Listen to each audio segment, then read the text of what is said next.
नमस्कार दोस्तों, आज मैं आपको तिल चौथ व्रत की कथा सुनाने जा रही हूँ। प्रेम से बोले गणेश भगवान की जय हो, चौथ माता की जय हो। पार्वती जी ने पूछा कि हे वत्स्य, माघ महीने में किस गणेश की पूजा करनी चाहिए तथा इसका क्या नाम है। उस दिन पूजन में किस वस्तु का नैवेद्य अर्पित करना चाहिए और क्या आहार ग्रहण करना चाहिए, इसे आप सब विस्तार बतलाने की कृपा करें। गणेश भगवान ने कहा, हे माता, माघ मास में भालचंद्र नामक गणेश की पूजा करनी चाहिए। इनका पूजन खोडोपचार विधि से करना चाहिए। हे माता पार्वती, इस दिन तिल के 20 लड्डू बना लें। 5 लड्डू देवता को चढ़ावें और शेष 5 ब्राह्मणों को दान देवें। ब्राह्मण की पूजा भक्ति पूर्वक करके उन्हें दक्षिणा देने के बाद उन 5 लड्डुओं को उन्हें प्रसाद के रूप में दे दें। हे देवी, 20 तिल के लड्डुओं का आहार स्वयं करें। इस संबंध में मैं आपको राजा हरिश्चंद्र का वृतांत सुनाता हूँ। सतयुग में हरिश्चंद्र नामक एक प्रतापी राजा हुए थे। वे श्राद्ध धर्म में पट्टू, सरल स्वभाव, सत्यनिष्ठा और विद्वान ब्राह्मणों के पूजक थे। हे देवी, उनके शासक में अधर्म नाम की कोई वस्तु नहीं थी। उनके राज्य में कोई अपाहिज, दरिद्र या दुखी नहीं था। सभी लोग आदि व्याधि से रहित एवं दीर्घायु होते थे। उन्हीं के राज्य में एक ऋषि शर्मा नामक तपस्वी ब्राह्मण रहते थे। एक पुत्र की प्राप्ति होने के बाद ही वे स्वर्गगामी हुए। पुत्र का भरण पोषण उनकी पत्नी करने लगी। वह विधवा ब्राह्मणी भिक्षाटन के द्वारा पुत्र का पालन पोषण करती थी। उस ब्राह्मणी ने माघ मास की संकटा चतुर्थी का व्रत किया। वह पतिव्रता ब्राह्मणी गोबर से गणेश जी की प्रतिमा बनाकर सदैव पूजन किया करती।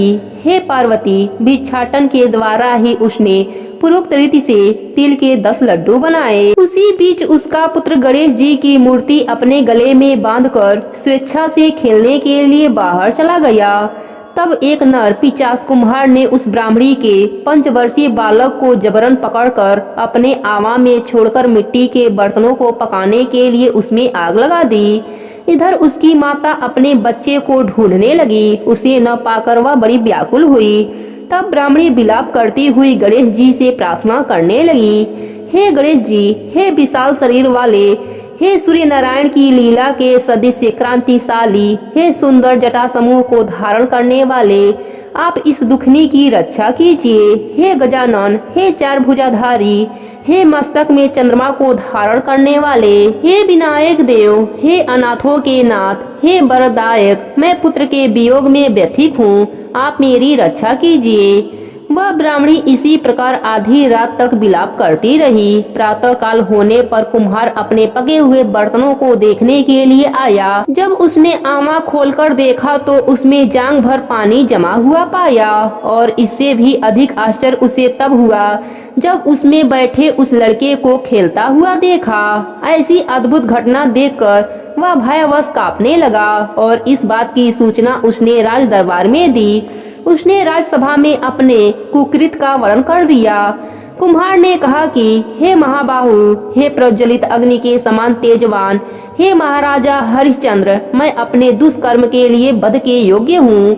उसने आगे कहा, हे महाराज, कन्या के विवाह के लिए मैंने कई बार मिट्टी के बर्तन पकाने के लिए आंवा लगाया, परंतु मेरे बर्तन कभी भी नहीं पके और सदैव कच्चे ही रह गए। तब मैंने भयभीत होकर एक तांत्रिक से इसका कारण पूछा। उसने कहा कि चुपचाप किसी लड़के की तुम बलि चढ़ा दो, तुम्हारा आंवा पक जाएगा। मैंने सोचा कि मैं किसके बालक की बलि दूं। जिसके बालक का बलि दूंगा वह मुझे क्यों कर जीवित छोड़ेगा। इसी भय से हे महाराज, मैंने विधवा ब्राह्मणी के बालक को बलि देने की बात सोची। मैंने दृढ़ निश्चय किया कि इसे ही बैठाकर आग लगा दूंगा। मैंने अपने पत्नी से परामर्श किया कि ऋषि शर्मा ब्राह्मण मृत हो गए हैं। उनकी विधवा पत्नी भीख मांगकर अपना गुजारा करती है। अरे वह लड़के को लेकर क्या करेगी। मैं यदि उसके पुत्र का बलि दे दूं तो मेरे बर्तन भी पक जाएंगे। मैं इस जघन्य कर्म को करके रात में निश्चय होकर सो गया। प्रातः जब मैंने आमा खोलकर देखा तो क्या देखता हूँ कि उस लड़के को मैं जिस स्थान में बैठा गया था वह उसी तरह निर्भय भाव से बैठा है और उसमें जांघ भर पानी लगा हुआ है। इस भयानक दृष्टि से मैं कांप उठा और इसकी सूचना देने आपके पास आया हूँ। कुम्हार की बात सुनकर राजा बहुत ही विस्मित हुए और उस लड़के को देखने के लिए आए। बालक को प्रशंसा पूर्वक खेलते देखकर मंत्री से राजा ने कहा कि यह क्या बात है, यह किसका लड़का है, इस बात का पता लगाओ। इस आमे में जांघ भर पानी कहाँ से आया, इसमें कमल के फूल कहाँ से खिल गए, इस दरिद्र कुम्हार के आमे में वैदुर मणि के समान हरी हरी धूप कहाँ से उगाई। बालक को न तो आग की जलन हुई न तो इसे भूख प्यास ही लगी है। यह आमे में भी वैसा ही खेल रहा है मानो अपने घर में खेल रहा हो। राजा इस तरह की बात कह ही रहे थे कि वह ब्राह्मणी वहां बिलखती हुई आ पहुंची। वह कुम्हार को कोसने लगी। जिस प्रकार गाय अपने बछड़े को देखकर रंभाती है, ठीक वही अवस्था उस बुढ़िया की थी। वह बुढ़िया बालक को गोद में लेकर प्यार करने लगी और रोती कांपती हुई राजा के सामने बैठ गई।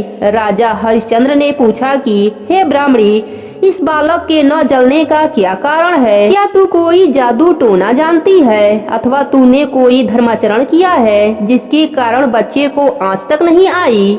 राजा की बात सुनकर ब्राह्मणी ने कहा कि हे महाराज, मैं कोई जादू नहीं जानती, न तो कोई धर्माचरण, तपस्या, योग, दान आदि की प्रक्रिया ही जानती हूँ।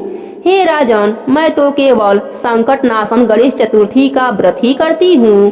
उसी व्रत के प्रभाव से हे राजन, मेरा पुत्र जीता जागता बच गया। ब्राह्मणी की बात सुनकर राजा ने कहा कि मेरे राज्य की संपूर्ण जनता इस संकट नाशन गणेश चतुर्थी का व्रत करे, इसमें मेरी पूरी सम्मति है। राजा ने उसकी परिक्रमा करते हुए कहा कि हे पतिव्रते, तू धन्य है। राजा ने संपूर्ण नगरवासियों को गणेश जी का व्रत करने का आदेश दिया। इस आश्चर्यकारी घटना के कारण सभी लोग उस दिन से प्रत्येक मास की गणेश चतुर्थी का व्रत करने लगे। इस व्रत के प्रभाव से ब्राह्मणी ने अपने पुत्र के जीवन को पुनः पा लिया था। इतना कहने के बाद श्री कृष्ण ने कहा, हे युधिष्ठिर, आप भी सर्वोत्तम व्रत को कीजिए। इस व्रत के प्रभाव से आपकी सभी मनोकामनाएं पूर्ण होंगी। अपने मित्रों, पुत्रों और पौत्रों को सुख देने वाले साम्राज्य को प्राप्त कराएंगे।